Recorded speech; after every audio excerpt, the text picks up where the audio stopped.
2015 год принес России некоторые перемены, вступил в силу ряд важных положений. В частности, закон о страховых пенсиях и о накопительной части пенсии.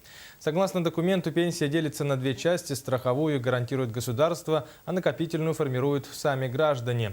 Страховую часть государство обещает индексировать, а вот за накопительную гражданин отвечает сам, выбирая, куда инвестировать отчисляемые средства. Слово нашему корреспонденту Августе Степановой. Для пенсионеров повышение выплат в 2015 произойдет, как обычно, в два этапа – в феврале и в апреле. В целом пенсия вырастет на 9,8% с учетом инфляции. Очередная индексация, помимо этого, будет и социальные пенсии получать наши пенсионеры где-то с 1 апреля. Вот. Ежемесячные выплаты тоже будут индексированы. Вот. И, соответственно, все социальные выплаты, которые предусмотрены законом Российской Федерации, например, материнский семейный капитал, она у нас выросла до 450 с лишним тысяч рублей.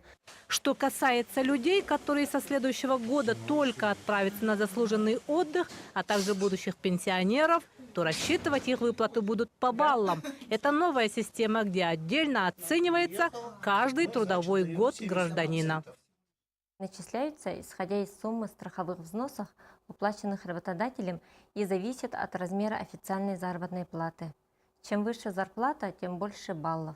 Чтобы получать достойную пенсию в будущем, необходимо накопить не менее 30 баллов. Специалисты уверяют, что для этого нужно иметь белую зарплату. А в 2015-м необходимо решить, оставлять начисляемые средства в государственном или перевести в негосударственный пенсионный фонд. Если вы выбрали страховую часть, первый вариант, то, соответственно, конечно, все страховые взносы работодателя будут переходить на страховую часть, то есть на полностью 16%. Если вы выбрали и страховая, и плюс накопительная, то, конечно, оставшаяся часть из 22%, 6% солидарную часть идет для настоящих получателей пенсии, то 6% идет на накопительную часть.